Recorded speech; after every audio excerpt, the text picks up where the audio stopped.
Olá, eu sou a terapeuta doutora Emília Queiroz e neste vídeo nós vamos estudar, vou trazer vocês para estudar comigo este livro aqui chamado A Maternidade e o Encontro com a Própria Sombra. Ele é escrito pela psicoterapeuta argentina Laura Gutman. E como vocês bem sabem, eu não venho aqui para falar de teorias, eu venho aqui para falar daquilo que eu vivo. Eu estou atualmente gestante do meu segundo filho, de 3 meses. E como que esse livro aqui chegou nas minhas mãos? Na primeira gestação da Antônia, minha filha, que tem 1 ano e 4 meses, eu tive um começo de gestação muito difícil, muito complicado, tanto fisicamente quanto emocionalmente. A gente sabe que não existe separação, né? Não tem como você ficar mal só fisicamente ou só mentalmente. Corpo e mente são uma coisa só. E eu não esperava que eu seria aquele tipo de grávida que fica mal, que fica enjoada, que chora, que fica irritada e que a gravidez parece ser uma doença. Mas é o meu caso. Na segunda gestação agora não está sendo diferente. E aí, olha a coincidência de que a maternidade é o grande trauma que venho batalhando, enfrentando, lidando durante toda a vida. Eu tenho uma questão, quem já assistiu os vídeos do canal já sabe muito bem a questão que eu tenho com a relação com a minha mãe, os maus tratos, a infância traumática, enfim. Então é claro que eu sempre achei que eu nunca seria mãe. Então quando chegou esse momento eu tinha tanto medo, tantas angústias, tantas inseguranças, que eu acredito que essa grande sobrecarga mental e emocional que eu já tinha com a maternidade foi o gatilho que desencadeou todo o sofrimento físico que eu passei e também estou passando agora. Físico impacta a mente e a mente impacta o físico. Então, eu comecei a pesquisar, na primeira gravidez, a pesquisar tudo o que eu podia sobre maternidade. Comecei a acompanhar vários perfis de obstetras e doulas, e enfim, entrar mesmo nesse universo da maternidade.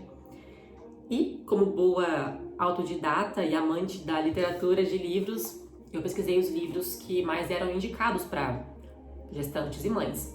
Esse aqui foi um dos mais citados de longe. É um livro sensacional, tá? Ele fala muito, como a Laura Gutman é uma psicoterapeuta, ela vai trazer demais a relação da psicologia com a maternidade e toda a questão emocional mesmo que uma gestante, as mulheres mães, né, que se transformam em mães, passam. É um livro bastante famoso, você vai encontrar recomendações excelentes sobre ele em todos os lugares. Então todo mundo que é mãe, é gestante, está gestante, tem interesse nesse assunto, profissional da saúde que lida com mães, vai precisar passar em algum momento por este livro. Ele tem muitíssimo conteúdo, ele foi uma grande revelação, assim, que me ajudou muito a lidar na primeira gestação. E agora que eu estou acabando o primeiro trimestre da segunda gestação, então a pior parte, eu acho, emocional, acho que já passou. E esse livro foi um grande esclarecedor, assim, ele me ajudou a entender por que eu estava sentindo tudo aquilo que eu estava sentindo. Então agora eu me sinto na missão de trazer um pouco desse conteúdo para vocês. Eu sei que muitas mães me acompanham por aqui e no Instagram, então vamos juntas ler cada capítulo, as partes mais importantes deste livro maravilhoso. Vamos começar então lendo a contracapa, tá? A parte de trás. Ele fala assim: A Maternidade e o Encontro com a Própria Sombra, é o livro, é uma obra valiosa para mulheres que precisam e desejam entender suas emoções durante o pré e pós-parto e também superar traumas e inseguranças que podem ter consequências na vida de um filho. Então aqui já vem sugerindo, né, que as mulheres que carregam traumas, carregam sobrecarga emocional, mente fora de controle, vão provavelmente sofrer na gestação, sofrer no parto, no puerpério, e se isso não é olhado, refletido, bem tratado, bem provável, eu diria quase impossível, que isso não vai impactar diretamente na vida, na saúde mental do seu filho. Então, se você está gestante ou é mãe, é mais um motivo fortíssimo para você investir no autoconhecimento, na terapia. Você não vai querer continuar um ciclo de trauma na vida do seu filho, né? Quando a gente é mãe, a gente ama, a gente não quer passar as nossas inseguranças para as nossas crianças, pelo contrário.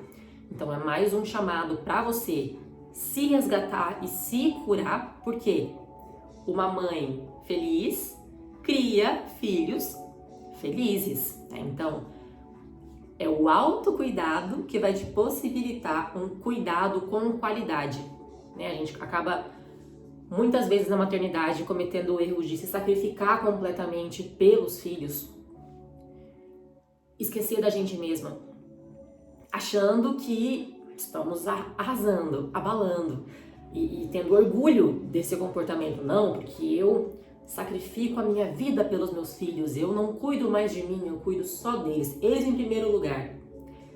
Mal sabe essa mãe que ela não está conseguindo cuidar com qualidade dessas crianças. E sem falar que sacrificar a sua vida pelo filho é um peso grande demais para uma criança carregar. E você pode achar que não, mas mesmo inconscientemente, em algum momento você vai transferir para essa criança emoções de culpa, de por sua culpa eu não persegui minha carreira, para cuidar de você eu parei de cuidar de mim. Isso vai se transformar em raiva, isso vai se transformar em acusação em algum momento. E é claro que uma mãe que está sempre exausta, uma mãe que não tem autoestima, que não enxerga mais o próprio valor, como que ela vai passar saúde mental para a criança se nem ela mesma tem, né? Então é por isso que esse é um dos motivos porque a maternidade traz tanta maturidade. Pelo menos para mim foi um divisor de águas no crescimento, no autoconhecimento, porque eu não podia mais adiar as minhas curas. Eu precisava, com urgência, me tornar adulta, adultecer, né? Amadurecer com urgência. Eu não podia mais ficar naquele papel da criancinha traumatizada, da menininha ferida, magoada com a mãe e a vítima. Não, agora eu preciso ser adulta, eu preciso ensinar como viver e como lidar com traumas. Então, a maternidade é um chamado urgente para você olhar para você, se curar, se cuidar. E além de terapia, os livros são essenciais, aliados, ferramentas no nosso processo. É por isso que eu estou aqui agora nesse vídeo trazendo esse conteúdo para você. Então, pega o seu chá, pega o seu chazinho e vamos estudar um pouco de maternidade e o encontro com a própria sombra.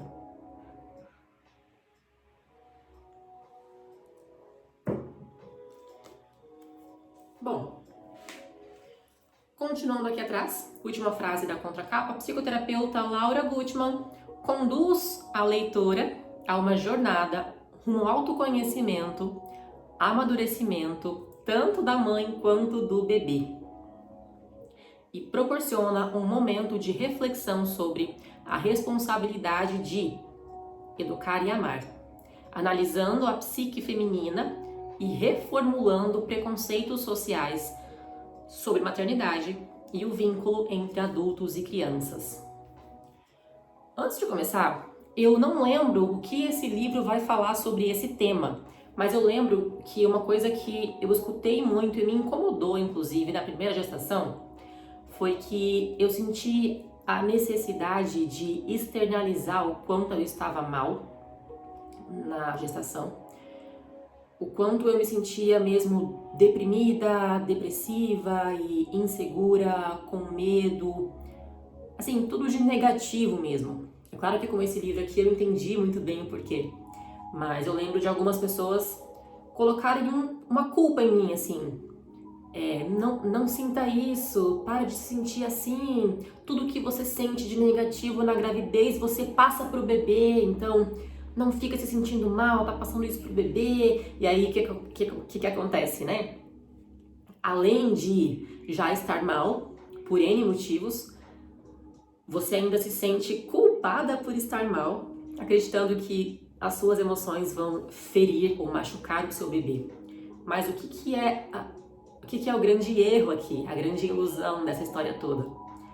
É achar que a tristeza é uma coisa ruim, ou que o medo é necessariamente uma coisa ruim, que as crises são coisas ruins que devem ser evitadas, mas pelo contrário, tristeza é uma emoção básica do ser humano.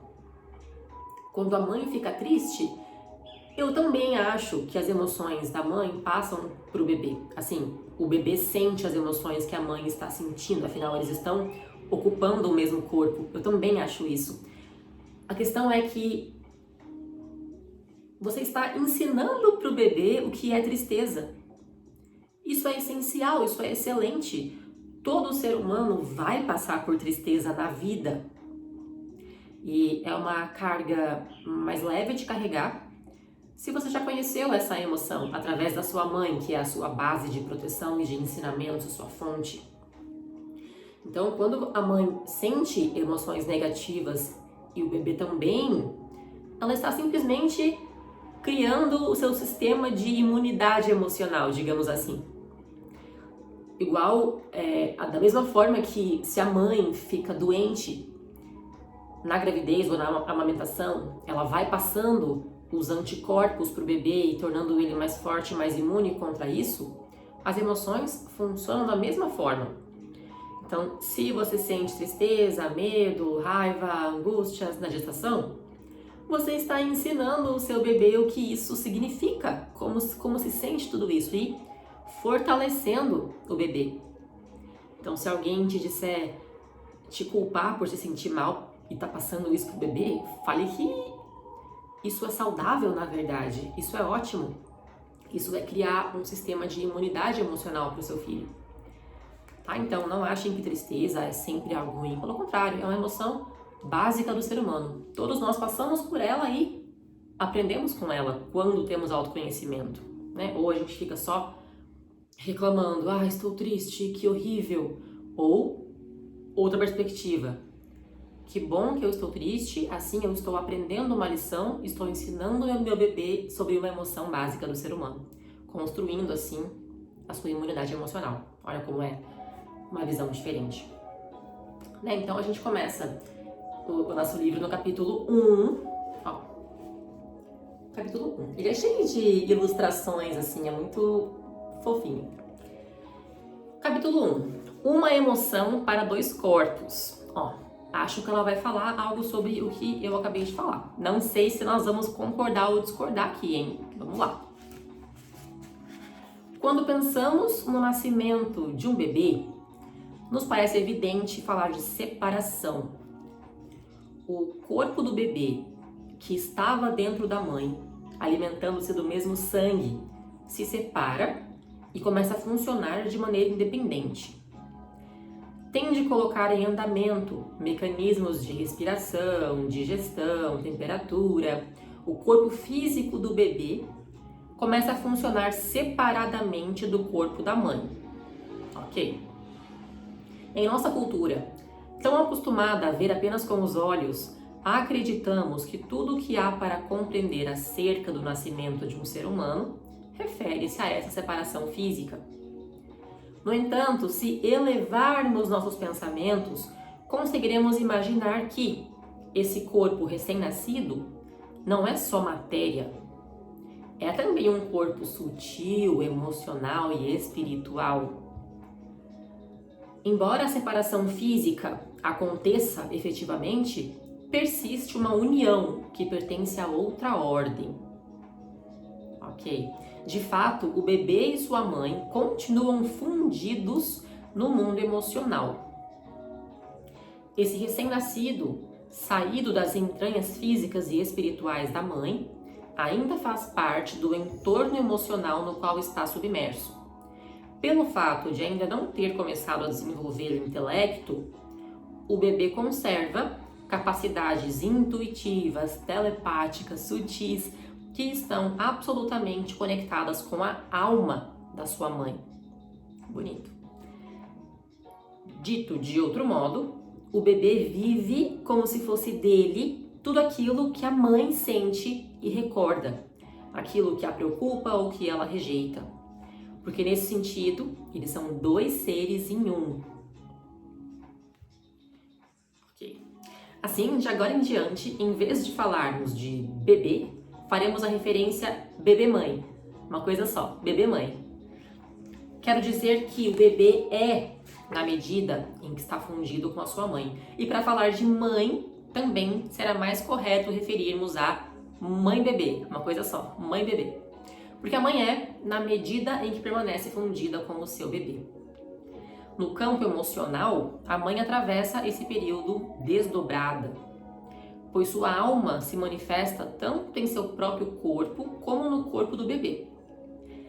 E o mais incrível é que o bebê sente como próprio tudo o que sua mãe sente, sobretudo o que ela não consegue reconhecer, aquilo que não reside em sua consciência, que relegou à sombra.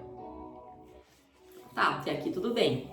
Vemos que não tem separação, pelo menos no começo da vida, né? Não tem separação, não é o bebê uma coisa, a mãe é outra. Como o bebê nasceu de dentro do corpo da mãe, deixa eu abaixar essa música um pouco. Como o bebê nasceu do corpo da mãe, eles acabam sendo fundidos, né, em uma coisa só, nos primeiros anos de vida, pelo menos. E o que é o perigo aqui? É que se essa mãe não tem o autoconhecimento, não tem a terapia, não se conhece, ela nem sabe o que ela está passando para o bebê. Esse que é o perigo. Quando você já sabe qual é o seu trauma, você pode ficar alerta, pensar, poxa, eu não vou passar o que eu passei para o meu filho, não quero passar esse ciclo. Mas e quando você nem lembra quais são os seus traumas? Esse é o perigo, porque aí vai ter aquele descontrole emocional que você nem entende e nem percebe. Esse é o medo. Esse é o medo. Agir sem nem entender, sem nem perceber. Então, quando um bebê adoece, ou chora, ou se altera, precisamos, além de nos fazer perguntas no plano físico, atender ao corpo espiritual da mãe, reconhecendo que a doença da criança revela uma parte da sombra materna. Quando o medo ou a ansiedade nos levam a anular o sintoma ou comportamento indesejável da criança, perdemos de vista o significado dessa manifestação. Perdemos de vista algumas pedras preciosas que emergiram do vulcão interno da mãe, trazendo mensagens exatas para ela mesma, cujo desconhecimento seria lamentável. Bom, tomar cuidado nessa parte aqui para não acabar culpando a mãe, né? O que a mãe menos precisa é mais culpa, mais sobrecarga.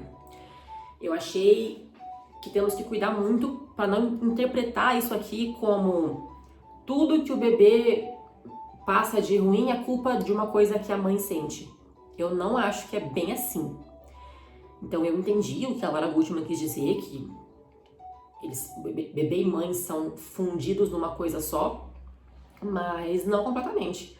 O bebê também é o seu próprio ser. O bebê, ele vem para a Terra com um propósito de vida diferente do da mãe. O bebê veio com a sua própria jornada. Ele vem com o seu próprio caminho. Então, eu acredito que muitos males físicos, psicológicos que o bebê vai passar não são necessariamente vindos da mãe. Então aqui eu não concordo 100% com a Lara Gutman. Mas vamos lá. Gente, estudar, tá? Ler um livro criticamente é assim. A gente vai lendo, refletindo e discordando Assim que a gente estuda realmente. Não é concordar com tudo hipnotizado. E a gente lê pensando, eu concordo com isso aqui faz sentido pra mim? Assim como você também pode discordar de mim e colocar nos comentários aqui. Eu acho, né, respeitosamente, por favor, a gente pode debater, cada um respeitando a opinião do outro. É assim que a gente aprende, tá? Através do debate. E aí a Laura Gutman segue. A nossa tendência costuma ser rejeitar as partes da sombra que escoam pelos desvãos da alma. Por algum motivo se chama sombra.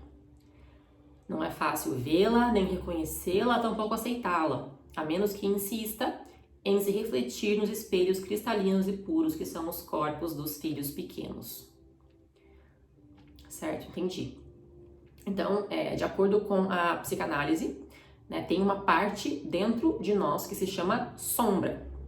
Sombra é tudo aquilo que está na escuridão, ou seja, que você não percebe sobre você mesma. Eu comentei antes, né? Os comportamentos que nós temos, padrões que repetimos sem perceber, sem entender por quê. E a gente às vezes não enxerga a sombra para nos proteger, ou não é sempre ruim, sabe? Não é porque você é menos evoluído ou menos sábio, ou a sua mente não gosta de você e por isso ela te esconde, não é bem assim. Na maior parte do tempo, a sua mente vai te esconder algumas coisas para te proteger, para você não se sentir mal ou não ter que relembrar coisas horríveis do passado. Então, a sombra é saudável, ter um pouco de sombra. Por isso que a expansão da consciência, né, trazer a sombra para a luz, é um processo gradual. É um processo de reflexão, meditação gradual. Se você, de uma vez só, conseguisse acessar tudo que está na sua mente ao mesmo tempo, você não iria suportar. Seria demais. Você iria pifar. Então, a gente vai, aos poucos, né, um processo para uma vida toda, aos poucos expandindo a consciência. Ou seja, trazendo essa sombra aqui. E aqui a Laura Gutman fala que o nosso bebê é mais uma maneira de expandir a consciência. Através do que acontece com o bebê, você pode entender sobre você mesma. Vamos ver. Se um bebê chora muito, se não é possível acalmá-lo nem amamentando, nem ninando, depois de atender necessidades básicas, a pergunta deveria ser: por que a mãe chora tanto? Ok. Se um bebê tem uma erupção cutânea, né, na pele, a pergunta deveria ser: por que a mãe está tão vulnerável? Se ele não se conecta, parece deprimido, a pergunta deveria ser: quais são os pensamentos que inundam a mente da mãe? Se o bebê rejeita o seio, pergunte: quais são os motivos que levam a mãe a rejeitar o bebê? Entre outras questões. Bom, mais uma vez, reforço, muito cuidado com isso aqui, para não colocar mais uma culpa nas costas da mãe. Eu não acho que tudo que acontece com o bebê é culpa da mãe, não é bem assim. Eu acho que pode ser uma linha de reflexão, sim, mas não exatamente desse jeito aqui. Mas vamos continuar aprofundando no que a Laura Gutman quer ensinar. As respostas sobre o bebê residem no interior de cada mãe, mesmo que não sejam evidentes. Ok?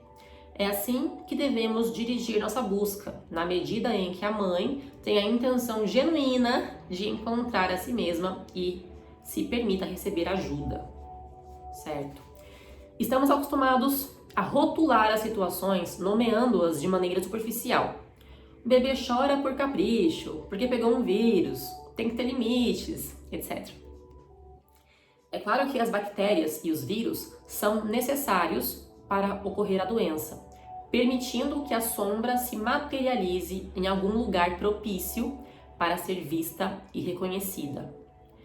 Nesse sentido, cada bebê é uma oportunidade para sua mãe retificar o caminho do conhecimento pessoal. Gostei dessa frase.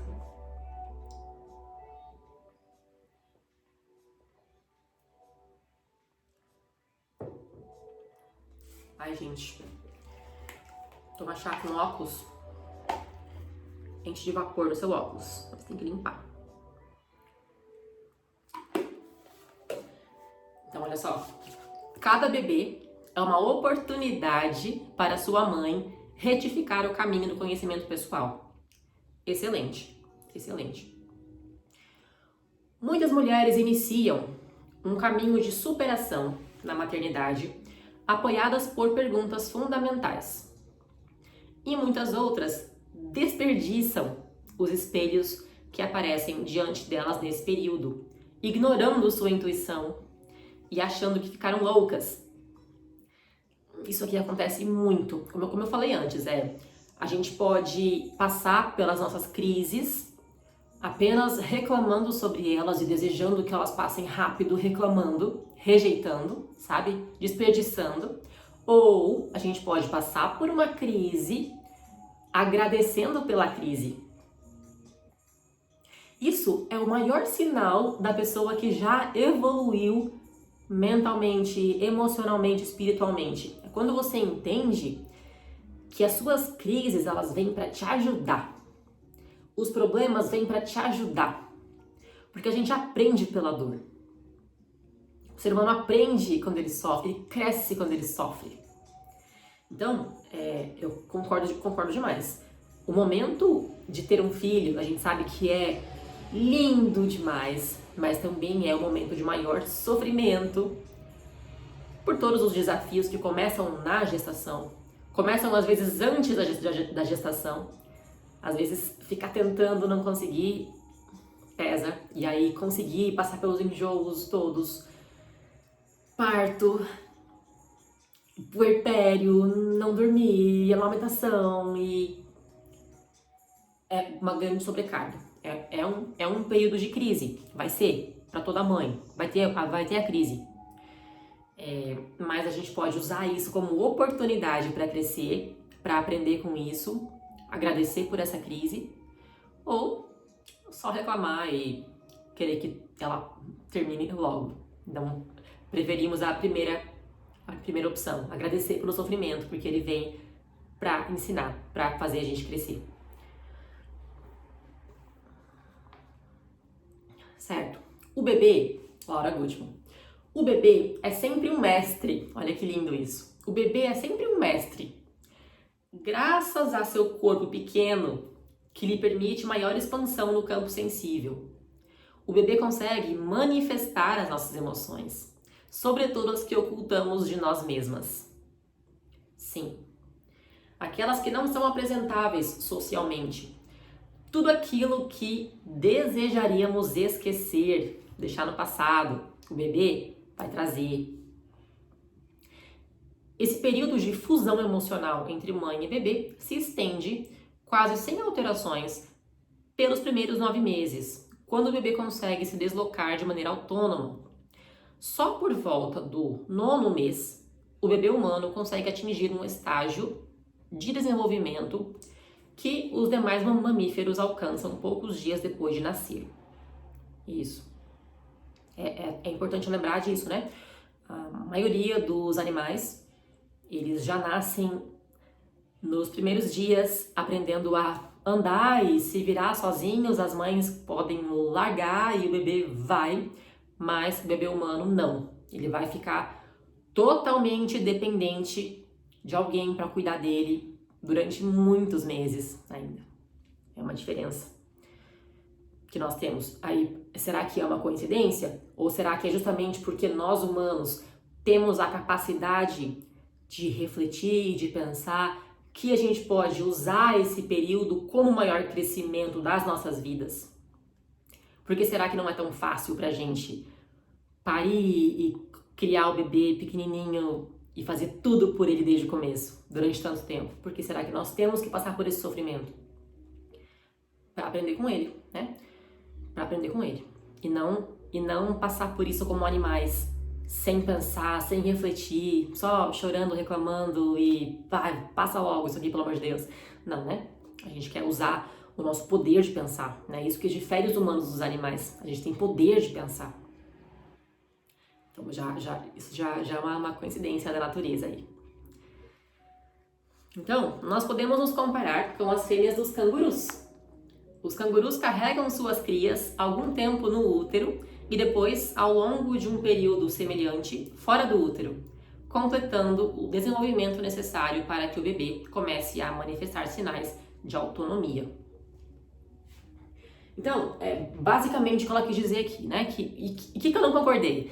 Ela falou que toda vez que o bebê chora muito, é porque o problema tá na mãe que chora muito. Aí, bebê doente, por que a mãe tá vulnerável? Eu não acho que isso é 100% dos casos, não. Eu acho que é assim, pela minha experiência, comigo e com pacientes. O bebê, ele vai te trazer emoções, sim, mas ele vai espelhar emoções em você. Ele vai te provocar raiva, preocupação, medo. Tanto é que o que mais me afligia quando a Antônia nasceu? Assim, eu sentia na minha gestação e começo do puerpério os mesmos medos que eu aprendi com a minha mãe. Então, a minha mãe falava muito que o dia do parto foi traumatizante para ela, que ela sentiu a maior dor da vida dela com a agulha da injeção da anestesia, foi a pior dor da vida, e que ela, depois que engravidou, ela nunca mais conseguiu recuperar o seu corpo, ela ficou muito acima do peso para sempre depois disso. Então eu tinha muito medo de engordar na gestação, e 2, muito medo do dia do parto. Porque olha só, minha mãe disse pra mim que foi o pior dia da vida dela. É claro que eu tinha muito medo. E aí, logo que a Antoninha nasceu, nos primeiros dias, eu lembro de olhar pra ela e chorar muito, porque eu tinha muito medo do que ela ia passar de ruim na vida e que eu me sentia culpada. Eu pensava demais assim, nossa, eu coloquei esse ser humano no mundo, eu criei ela, eu trouxe ela pra cá. O que será que pode acontecer de ruim na vida dela? Será que eu vou conseguir proteger ela do mundo, das maldades do mundo? E tudo que ela vai ter que sofrer na vida por minha causa, porque eu coloquei ela aqui. Era esse peso de medo que eu tinha. Por quê? Porque eu fui a criancinha que sofreu muito. Eu fui a criancinha que pensava, eu não pedi pra nascer, por que me colocaram aqui? Então, o que eu aprendi na minha infância voltou à tona com a Antônia, mas isso não precisou que ela ficasse doente para eu perceber isso. O simples fato dela estar ali comigo, eu cuidando dela, já trazia com clareza os pensamentos prontos na minha mente. Bom, não sei se isso aconteceu porque eu sempre estou no autoconhecimento desde os 18 anos, meditando, refletindo, fazendo diário a vida toda, praticando yoga e trabalhando com isso. Pode ser que eu tenha tido vantagem no processo e veio mais fácil para mim, entre aspas. E se a mãe nunca fez terapia, nunca entrou no autoconhecimento, talvez pode ser que ela precise de algo mais grave, tipo uma doença no bebê, para ela conseguir enxergar algumas coisas nela mesma. Pode ser que a Laura Gutman esteja se referindo a essas pessoas, pode ser. Aí ela fala assim, as crianças são seres fusionais. Este modo intrínseco de se relacionar fusionalmente é comum a todas as crianças e transcorre lentamente. De fato, o recém-nascido, que está fundido com a emoção da mãe, necessita, à medida que vai crescendo e para entrar em relação com os demais, ir criando laços de fusão com cada pessoa ou objeto que ingressa em seu campo de intercâmbio. Certo? Eu concordo com isso aqui. Eu sempre penso naquela frase assim, é necessário uma aldeia para criar uma criança. Eu tenho total crença de que para criar uma criança, eu e o pai não podemos ser os únicos pontos de conexão que ela vai ter. Ela precisa estar em contato com outras pessoas, ela precisa amar outras pessoas. Isso faz parte do desenvolvimento. Eu sei que muitas mães são ciumentas, digamos assim, e querem e acham que só elas vão poder segurar o filho, só elas cuidam do filho, só elas vão ficar com o filho e que o bebê deve amar só elas e mais ninguém. Mas é isso que você não pode fazer. Você não pode permitir que uma insegurança sua, um ciúmes seu, afete a saúde da sua criança. Isso aqui é essencial, saber separar. O que são as minhas inseguranças, eu não posso jogar para cima dela. Então, mesmo que eu sei que eu sou uma pessoa mais, assim, introvertida, eu não sou muito de socializar, eu gosto de ficar sozinha, eu faço questão que a Antônia não fique sozinha, entende? Eu sei que o fato de ser introvertida é uma situação minha. Eu não preciso forçar isso sobre ela. Então, sim, ela vai falar sobre isso agora. A criança vai se transformando, além de bebê mãe, bebê pai, bebê irmãos, pessoa que cuida de mim, ou objetos que eu tenho nas mãos, né? O bebê vai se conectando com outras pessoas, outras coisas. Então o bebê se funde com aquilo que o cerca, com os seres que se comunicam com ele e objetos que existem ao seu redor. Quando ele os toca, se transformam em parte do seu próprio ser. Ótimo. Então, as crianças pequenas são seres fusionais. Eles precisam entrar em fusão emocional com os outros. Ótimo. Por exemplo, em uma festa de aniversário. As mães ficam ansiosas para que a criança participe da empolgação, mas o pequeno não consegue sair da barra da saia do adulto. Isso aqui é quando a mãe isolou a criança desde muito cedo, né? Porque a minha filha não é assim. Ela tem 1 ano e 4 meses, ela chega num lugar e ela vai interagir com todo mundo que estiver lá. Ela não fica grudada em mim, não fica. Então, quando a festa está chegando ao fim, a criança está entusiasmada, está participativa e querendo ficar, e não raciocina quando o adulto a puxa para ir embora. Então o que acontece? É um bebê manhoso, caprichoso? Não, é uma criança saudável, em uma fusão emocional. Entendi. Então ela quer dizer que, chegando numa festa, os pais ficam ansiosos. Ei, vai lá brincar, vai brincar. E a criança tem o tempo dela.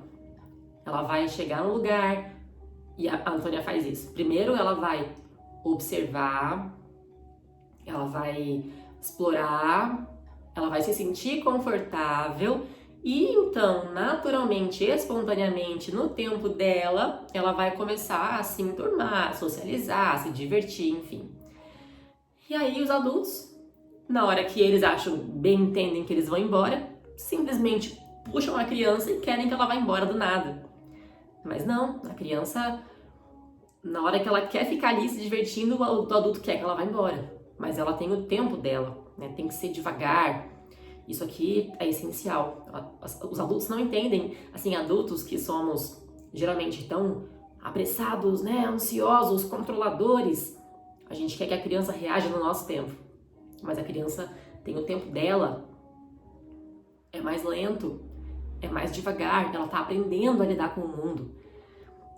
Isso aqui vale até para coisas bem simples. Assim, quando você faz uma pergunta para a criança, ela vai demorar para responder. Ela vai escutar, ela vai entender, ela vai raciocinar, ela vai pensar e então ela vai vir com a resposta.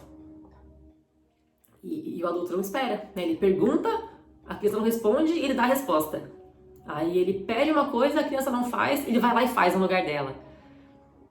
Ao invés de respeitar e esperar o tempo da criança, que é mais lento que o seu, obviamente que é mais lento. Né? Ela está aprendendo, ela acabou de chegar nesse mundo. Então essa diferença de tempo é essencial. A Laura Gutman prossegue. Precisamos de tempo. Ó, o que eu acabei de falar. para estabelecer uma relação com o lugar, o ruído, o cheiro, a dinâmica. É isso mesmo. E aí a Laura Gutman continua. Esse estado fusional das crianças, ele vai diminuindo com o passar dos anos. À medida que o seu eu sou, né, a sua personalidade, o seu próprio ser, vai amadurecendo em seu interior psíquico e emocional. Mas cabe destacar que uma criança que foi levada a suportar grandes separações quando era muito pequena, tenderá a permanecer em relações fusionais por muito mais tempo. Na idade adulta, isso se transforma em relações possessivas, cansativas, baseadas em ciúme, desconfiança, que na realidade não passam de um grito desesperado de quem não quer ficar eternamente só.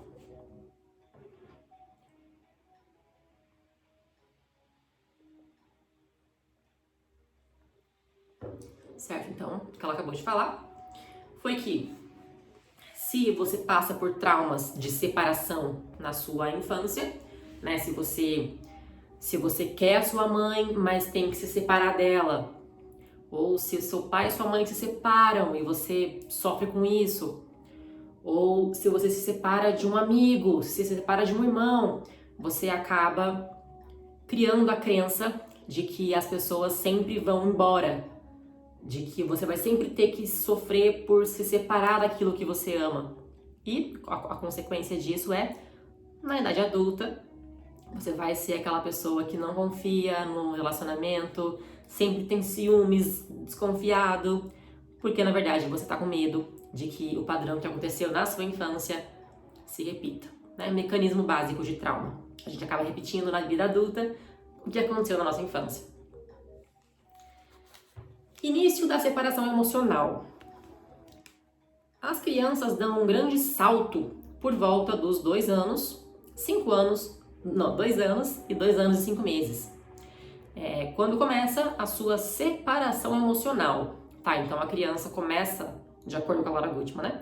A criança começa numa fusão emocional até os 2 anos e meio, e aí começa a mudar de estado para separação emocional a partir dessa idade. Porque começa nessa fase a sua linguagem verbal. No princípio, chamam a si mesmas por seu nome na terceira pessoa do singular. Por exemplo, o Mateus quer água, a criança fala.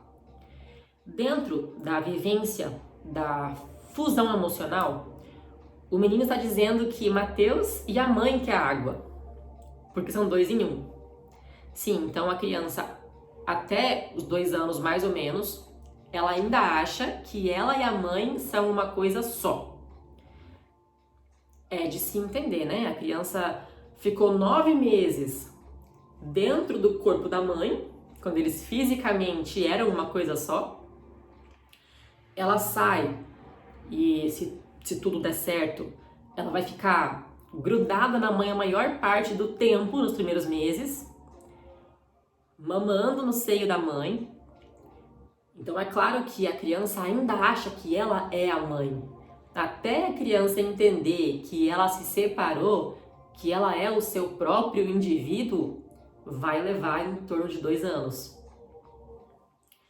E aí, a Laura Gutman fala assim, finalmente, um belo dia, acordam dizendo eu. Ao invés de falar, Mateus quer água, eu quero água. E quando a criança entende a palavra eu, é porque ela entendeu que ela é um indivíduo separado da mãe e do pai. Esse é o ponto de partida no caminho da separação emocional, que leva à constituição do eu sou, né? Esse eu sou, que é a sua personalidade, a sua essência, que será concluído na adolescência. Essa passagem da fusão à separação requer do ser humano até 13 ou 14 anos para concluir o estágio de separação. E como sabemos disso? Observando as crianças e levando em conta como as situações emocionais dos seus pais influem nelas. Sim, Isso aqui é real mesmo. A minha filha, com 1 ano e 4 meses, eu percebo demais que ela está aprendendo a existir no mundo através da forma com que eu e o pai dela existimos. Então, se ela vê essa caneca, por exemplo, ela olha para a caneca, ela olha e não faz nada. Ela não sabe o que é, ela nunca viu isso aqui antes, ela não sabe o que é esse objeto, o que ele faz. Ela olha para mim, esperando ver o que eu vou fazer com isso aqui. Aí se eu pego, seguro nessa parte aqui, levo a boca, bebo alguma coisa e coloco de volta, é exatamente assim que ela vai lidar com esse objeto. Ela vai fazer o mesmo movimento, vai pegar no mesmo lugar que eu peguei, colocar na boca, fazer igualzinho e devolver. Ou seja, ela aprende a viver de acordo com aquilo que eu vivo. Por exemplo, ela começou a gostar de brincar com interruptor de luz. Aí eu segurava ela no colo, ela colocava o dedinho lá e tentava ligar e desligar a luz. Eu não falava nada, só deixava. Até que um dia, o pai dela foi brincar com ela, com a luz, com o interruptor, e ele começou a fazer um movimento de ligar e desligar bem rápido. O interruptor. Dito e feito. Até hoje, ela vê interruptor e ela faz igualzinho o pai ensinou. E ela não fazia isso antes, porque eu não fazia. E eu ligava uma vez, pronto, acabou. Porque é assim que a gente faz, né? Ligou a luz, desligou, acabou. E ela me imitava. Aí o pai dela foi e ensinou a fazer rapidão, um monte de vezes assim. E aí ela aprendeu. Até hoje ela faz isso. Briguei com ele, claro, né? Ensinou a menina a usar um objeto de forma errada. Não é assim que a gente usa, por que vai ensinar desse jeito? Mas assim, é um exemplo bobinho, mas serve pra tudo. Né? Se você grita com o marido, a criança vai gritar também com ele. Ela vai aprender como você faz para ela fazer também. Então é basicamente isso. A criança chega no mundo crua, ela não sabe como viver.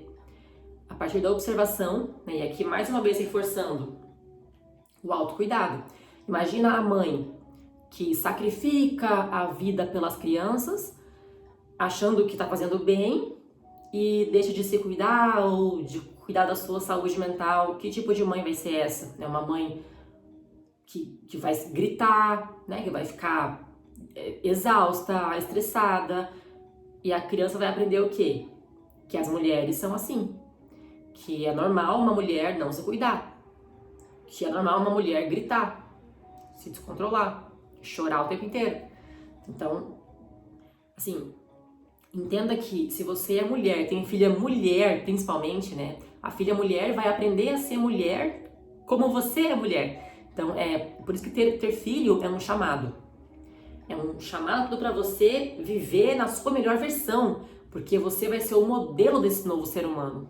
Né? E você tem filho homem também, porque filho homem, ele vai olhar em você como uma mulher deve ser. Né? Vai ser um exemplo de mulher para ele. Então, assim, ter filho é um chamado para se cuidar mais e não deixar de se cuidar. Esse é um caminho errado, tortuoso, perigoso. Não vai dar certo. E aí a Laura Gutman continua. Por que é importante compreender o fenômeno da fusão emocional? Enfrentamos diariamente todo tipo de manifestações incômodas protagonizadas por bebês ou crianças pequenas. Com nossa visão puramente material, nos contentamos com respostas fechadas, diagnósticos duvidosos, de tão desprovidos que estamos de ferramentas para fazer perguntas. É claro que é importante saber por que uma coisa acontece, mas saber para que o bebê manifesta uma dor também é importante. Anular um sintoma do bebê não deveria jamais ser objetivo. Pelo contrário, deveríamos ser capazes de sustentar o sintoma até entender o que está acontecendo e qual é a situação emocional que a mãe precisa compreender ou atravessar. Parte-se do fato de que, se o bebê manifesta, é porque faz parte da sombra da mãe. Quer dizer, é independente dos problemas concretos que a mãe atravessa, sejam econômicos, afetivos, emocionais, familiares ou psíquicos. O bebê manifesta a sombra, aquilo que não é reconhecido pelo consciente da mãe. Não importa o nível de conflitos que a mãe experimente durante a criação de um filho.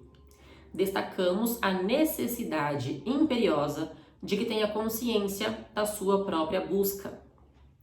Quando a mãe se questiona, imediatamente libera o filho, pois assume a própria sombra. Certo? O que é a sombra? Esse termo, usado e difundido por Jung, é mais abrangente do que o termo inconsciente defendido por Freud. A sombra é a parte desconhecida de nossa psique e também do nosso mundo espiritual, que é desconhecido. No nosso mundo, tudo tem o seu oposto. Luz e sombra, dia e noite, em cima e embaixo, duro e mole, masculino e feminino. Nosso mundo psíquico e espiritual também é formado por uma parte luminosa e uma parte escura, que, mesmo que não vejamos, não quer dizer que não exista. Essa é a tarefa de cada ser humano, atravessar a vida terrena em busca da própria sombra, para levá-la à luz. Isso aqui é essencial. Vamos sublinhar essa frase. Ó. É a tarefa de cada ser humano, atravessar a vida terrena em busca da própria sombra para levá-la à luz e trilhar o seu caminho de cura.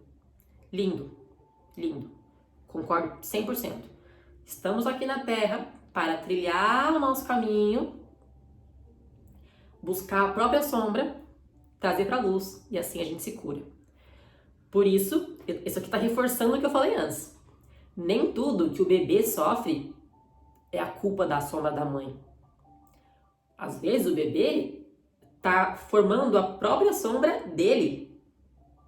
Claro que a mãe vai ter um pouco de culpa nessa história, né? Sempre a gente vai ter algum trauma, alguma mágoa, alguma queixa em relação a um erro da nossa mãe. Mesmo que quando você tem filho, você entende isso. Você não vai conseguir ser uma mãe perfeita, nenhum caminho leva a isso. Se você é amorosa demais, vai gerar trauma. Se você protege demais, vai gerar trauma. Se você fala uma palavra errada no momento errado, vai gerar trauma. Não tem como não gerar. E que bom que gera, porque os traumas são presentes. Então, independente da sua conduta como mãe, o seu filho vai em algum momento falar mal de você na terapia dele. Vamos aceitar isso, tirar esse peso das nossas costas. Né? Então, a Laura Whitman continua. A sombra pessoal é desenvolvida a partir da infância. Sim, foi o que eu disse. Naturalmente, nos identificamos com certos aspectos, como bondade, generosidade, e desprezamos os opostos, egoísmo, maldade. E assim, vamos construindo nossa luz e nossa sombra. Roberto Bly, não sei quem é Roberto Bly, dizia que passamos os primeiros 20 anos da nossa vida enchendo uma mochila com todo tipo de vivências e experiências. E depois passamos o resto tentando esvaziá-la. Faz sentido. Esse é um trabalho de reconhecimento da nossa própria sombra. Se nos recusarmos a esvaziar a mochila, ela se tornará cada vez mais pesada e mais perigosa. Dito de outro modo, não há alternativa no encontro consigo mesmo. Ou questionaremos com sinceridade nossos aspectos mais ocultos, sofridos ou dolorosos, ou então esses aspectos procurarão se infiltrar nos nossos momentos menos oportunos da nossa vida. Isso mesmo. Usar as manifestações do bebê como reflexo da nossa própria sombra é uma alternativa para o crescimento espiritual de cada mãe. Então, o bebê é uma oportunidade, é uma possibilidade de nos reconhecermos e de fazermos perguntas fundamentais, de parar de mentir para nós mesmos e iniciar um caminho de superação. Sim, os filhos são um chamado à maturidade, um chamado para a cura, e a cura com urgência, aquela cura que você não pode mais deixar para depois, tem que ser agora. O bebê se transforma em mestre, em guia, graças à sua magnífica sensibilidade e seu estado de fusão com a mãe. Ele é puro, é inocente, ele não pode ainda decidir conscientemente relegar à sombra aqueles aspectos que o adulto iria desprezar. Ele manifesta sem rodeios os sentimentos que não são apresentáveis à sociedade. O bebê é um espelho de nossos aspectos mais ocultos. Por isso, o contato profundo com o bebê deveria ser aproveitado ao máximo. Muito bom, excelente. Bom, estamos em quase 1 hora, de vídeo. Vamos parar por aqui por hoje. Acho que deu para ter uma boa base do que nós vamos conversar com esse livro, tá? Então teremos as continuações. Temos muito assunto para refletir sobre maternidade aqui. De novo, quero que vocês se sintam livres para concordar ou discordar de mim, desde que com respeito estamos aqui para debater, trocar e aprendermos uns com os outros, especialmente se você for mãe também e estiver nesse processo, ou gestante e estiver nesse processo junto comigo. Estamos juntas, espero ter ajudado a abrir caminhos na sua mente, na sua evolução, e vamos para o próximo capítulo do livro.